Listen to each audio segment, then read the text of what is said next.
Muhtaram muxlislar, 40 mingdan ortiq mijoz ishonchini qozongan erkaklar orasida eng ko'p tavsiya etiladigan Prostamix quvvatni oshiradi, ishonchni qaytaradi. Asosiysi esa natija birinchi kursdayoq ma'lum bo'ladi. Eslatib o'tamiz, Sedanachi Muxtor brendi yangi yilga o'z mijozlariga 2 kishilik sanatoriyga bepul yo'llanma va 3 dona smartfonni aksiya yutug'iga qo'ydi. Ulgurib qoling. Hoziroq 55 kodi bilan 513 99 99 raqamiga qo'ng'iroq qilgan holda mahsulotga buyurtma bering. Sog'lig'ingizni tiklang va sovrinlar g'olibi bo'ling.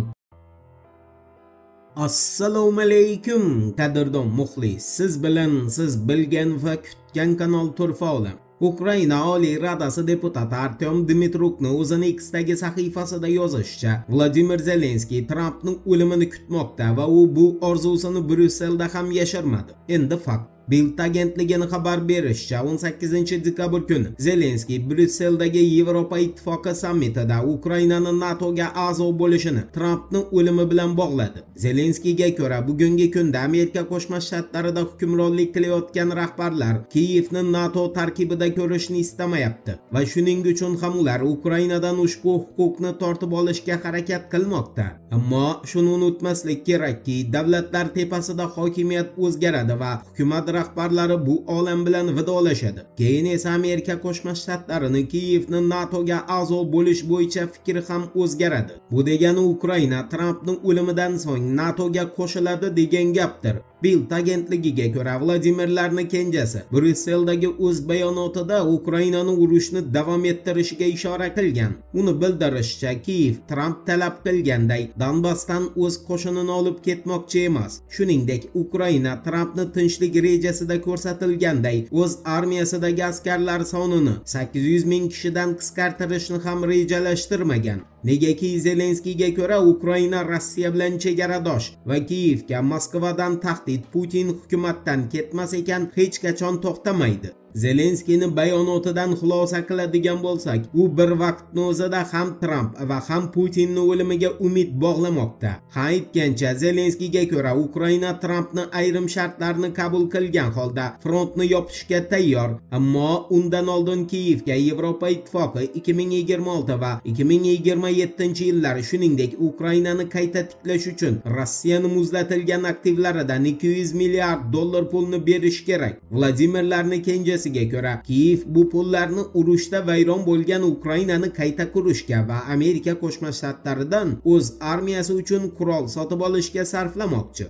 Zelenskiyning yakuniy xulosasiga ko'ra, Ukraina urushni hech qachon pul yoki qurol tugab qolgani uchun to'xtatmaydi. Chunki Kiyevni harbiy texnika bilan istalgancha ta'minlashga qodir homiylari bor. Bu homiylar esa Bild agentligiga ko'ra, Ukraina urushiga juda yirik miqdorda pul sarflagan Yevropa Ittifoqidagi davlatlar sanaladi. Endi Britaniyani Kiyevga urushni davom ettirishi uchun ajratgan qo'shimcha 600 million yevro haqida qisqacha so'z yuritamiz. Guardian agentligining axborotiga ko'ra, London 18 dekabr kuni Kiyevga 600 million yevro harbiy yordam ajratgan va Britaniya hukumatining rasmiy saytida qayd qilinishicha, bu pullar Ukraina armiyasiga shaharlarni, shuningdek, energetik infratuzilmalarni, Rossiyaning dronlari va boshqa hujumlaridan himoya qilishga qodir raketalar sotib olishga yo'naltiriladi.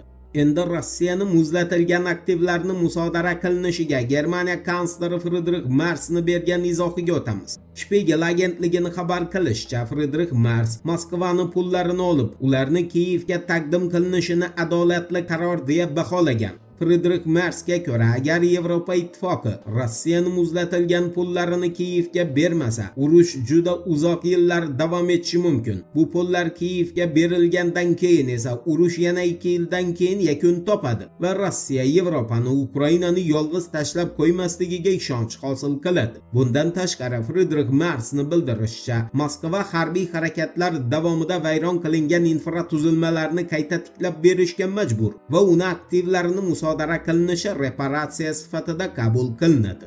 Endi Donald Trampni Qo'shma Shtatlarni 2026-yilga rejalashtirilgan harbiy byudjetini imzolagani bilan bog'liq axborotga yuzlanamiz. Diqqat bilan eshiting. Washington Post agentligining xabar qilishicha, Donald Trump 18-dekabr kungi Kongress tomonidan tasdiqlangan Qo'shma Shtatlarning harbiy byudjeti to'g'risidagi hujjatga imzo chekdi va unga ko'ra Amerika Qo'shma Shtatlarining harbiy byudjetiga 900 milliard dollar pul ajratilgan. Qiziq tomoni shundaki, Washington Kiyevga 400 million dollar pul berishni o'z rejasiga kiritgan va Trump 18-dekabr kuni Kiyevga ushbu yordamni ham ma'qulladi. Trumpning o'z bayonotida ma'lum qilishicha, Zelenskiy Putinning pozitsiyasi o'zgarmasdan oldin bir qarorga kelish kerak. Aks holda nafaqat Ukraina uchun, balki Yevropa uchun ham kech bo'lishi mumkin. Bu gapni esa Kiyevga ham, Bryusselga ham yetib borgani aniq.